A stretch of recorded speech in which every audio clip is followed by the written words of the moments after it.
एक साल की अस्मिका दास को मिला नया जीवन। सोशल मीडिया के जरिए देश भर से लोगों ने मदद की और अब उसके इलाज के लिए जरूरी 16 करोड़ रुपए जुटा दिए गए। अस्मिका स्पाइनल मस्कुलर एट्रोफी टाइप 1 नाम की गंभीर बीमारी से जूझ रही है, जिसका इलाज बेहद महंगा है। पिता शुभंकर दास की नौकरी भी इलाज के चलते छूट गई थी, लेकिन लोगों की मदद से उम्मीद की एक नई किरण आई। सोमवार को ठाकुर नगर में मातृ सेना ट्रस्ट ने 60 लाख रुपए का चेक सौंपा, जिससे इंजेक्शन की पहली किस्त पूरी हो गई है। अब उम्मीद है कि अगले 15 दिनों में अस्मिका को जीवन रक्षक इंजेक्शन मिल जाएगा। देश ने एक बच्चे की जिंदगी बचाने के लिए जो एकजुटता दिखाई, वो काबिले तारीफ है।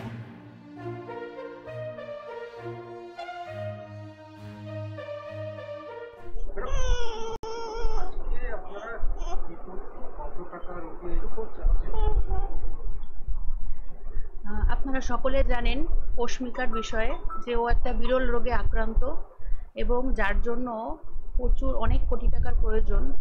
ওনার মা বাবা, অস্মিকার মা বাবা সোশ্যাল মিডিয়ার মাধ্যমে বিভিন্ন মাধ্যম দিয়ে অনেক সহযোগিতা পেয়েছে এবং আর পেরে উঠছে না বলে আমাদের কাছে দীর্ঘদিন আগে ওরা এসেছিল যে কি করা যায় এই বিষয়টা নিয়ে। তো আমরা একে দেখেছি, ভাবনা চিন্তা করেছি এবং আমার যে মাতৃসেনা চ্যারিটেবল ট্রাস্ট তার মাধ্যম দিয়ে আমি মাননীয় শ্রী শান্তনু ঠাকুর মহাশয়ের কাছে আবেদন করেছিলাম যে বিষয়টা একটু দেখার জন্য, এবং তিনি আমাদের সেই অ্যাপ্লিকেশনে সাড়া দিয়ে মাতৃসেনা চ্যারিটেবল ট্রাস্ট ওনার দপ্তরের মাধ্যম দিয়ে আমাদেরকে সহযোগিতা করেছেন এই বাচ্চাটা যাতে সুস্থভাবে আবার স্বাভাবিক জীবনযাপন করতে পারে। এবং সেই সহযোগিতার হাত আমরা সাহায্য পেয়ে আমরা তার আজকে তার হাতে, তার পরিবারের হাতে আমরা 60 লক্ষ টাকার একটা চেক আজকে তুলে দিলাম, যাতেও তার 8খানা চেক 60 লক্ষ ভাগ করে দেওয়া হয়েছে। তো যাই হোক, আজকে খুব ভালো লাগছে দিয়ে যে ও আবার আমাদের অন্যান্য বাচ্চাদের মতন স্বাভাবিকভাবে ফিরে আসুক, সুস্থ জীবন পাক, এটাই।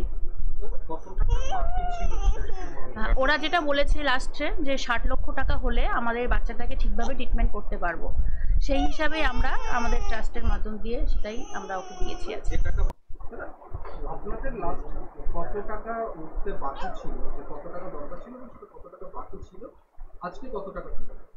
আমাদের লাস্ট 2 মাস ধরে অনেক ফান্ড রেজিংয়ের অনেক কিছু ভুল তথ্য বা ভুল নিউজ ছড়ানোর জন্য আমরা ফান্ড রেজিংটা সেভাবে তুলতে পারছিলাম লাস্ট 2 মাস ধরে।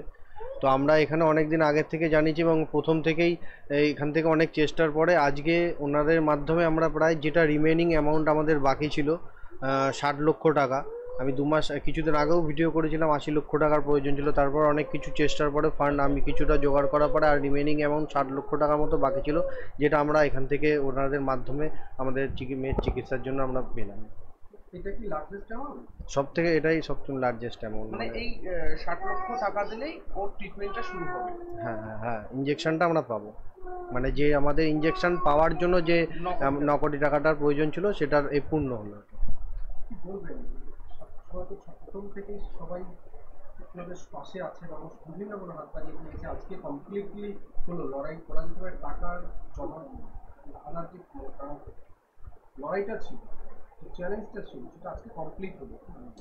আমি প্রথম থেকে সাধারণ মানুষ যারা সাহায্য করেছে এবং তাদের কাছে আমি আন্তরিকভাবে কৃতজ্ঞতা জানিয়ে এসেছি, কিন্তু লাস্ট মুহূর্তেটা আমাদের কাছে অনেকটা ভয়ের হয়ে এসেছিলো, যেহেতু কিছু ভুল নিউজের কারণে মানুষের কাছে একটা ভুল বার্তা যাওয়ার কারণে ফান্ডিংটা অনেকটা কমে গেছিলো। তো সেক্ষেত্রে ফান্ড আসছিল না। বিশেষ করে এই সময় যে আমরা যে এত বড় একটা অ্যামাউন্ট, এটা অনেকটা বড় হয়ে গেছিলো, যে 60 লক্ষ টাকাটা বেশ 2 মাস ধরেও আমরা এটা অনেক কম অ্যামাউন্ট জোগাড় করতেছিলাম, যে একবারে এই টাকাটা যে আমরা পেয়েছি।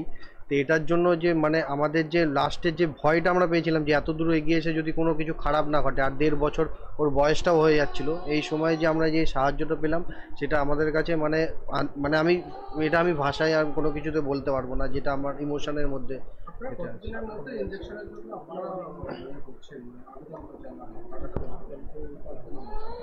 আমরা ইঞ্জেকশনটা যে সমস্ত কিছু ফান্ডিং কমপ্লিট হয়ে গেছে, এবার কিছু পেপার ওয়ার্কসের মধ্যে আমি আশা রাখছি যে ইঞ্জেকশনটা আমরা আর 10-12 দিনের মধ্যে মানে যা আসতে যা সময় লাগে আর সেটুকুর মধ্যে যাতে। আমার নাম শুভঙ্কর দাস। স্যার আপনার নাম? আপনার নাম? আমার লক্ষ্মী সরকার দাস। যে আপনার মেয়ে, আপনার বাচ্চার যে এরকম একটা বিরল রোগে আক্রান্ত হয়েছে, তখন তুমি জানতে পেরেছেন এতগুলো টাকার দরকার, তখন থেকে কীভাবে হতাশায় ভুগছিলেন এবং কী ভাবছিলেন? প্রথম থেকে যখনই এতগুলো টাকা আমাদেরকে বলা হয়েছিল 16 কোটি টাকার ভ্যাকসিনেশনটা লাগবে, তখন তো বলতে গেলে আমরা হতাশা তো যেমন তেমন মাথায় তো আমাদের কোনো উপর মস্ত বড় পড়েছিল, বলতে বাজ পড়ার মতনই পড়েছিল। কিন্তু অস্মিকার বাবা আমাকে প্রথম থেকেই বলে গেছে যে যেভাবে পারি না কেন আমি ওর ইঞ্জেকশনটা দেবো। কিন্তু ওটাই ও করেছে সবার মাধ্যম থেকে, যেভাবে সবাই আমাদের সাহায্য করেছেন সবাইকে তো অসংখ্য ধন্যবাদ। কিন্তু অস্মিকার বাবা প্রথম থেকেই বলেছে যে হোক যেভাবে পারি না কেন ইঞ্জেকশনটা ওকে আমি দেওয়াবো, সেটাই আমার কথাও ও রেখেছে। কতদিনের মধ্যে টাকাটা জোগাড় হলো? এটা আমরা তো ক্রাউড ফান্ডিংটা 9 মাস হচ্ছে, 9 মাস প্লাস হয়ে গেছে ক্রাউড ফান্ডিংটা আমাদের চালু হয়েছে। কীভাবে দিনগুলো কাটছিল? দিনগুলো তো খুবই ভয়ঙ্কর, মানে পেছনের দিনগুলো ভাবলেই এখন আমাদের গায়ে জ্বর চলে আসে, মানে খুবই ভয়ঙ্কর দিন কেটেছে। আপনি কি কখনো ভেবেছিলেন যে এতগুলো টাকা সম্ভব হবে? তো মানে মনের জোরটা তো রেখেছি, যে ওর অস্মিকার বাবা আমাকে কথাও দিয়েছে যে যেভাবে পারি না কেন আমার মেয়েকে আমি ঠিক করবোই, এই মনের জোর নিয়েও আমি ছিলাম। ও একটা বেসরকারি সংস্থায় কাজ করতো, আউটসাইড ওখানে কাজ করতো।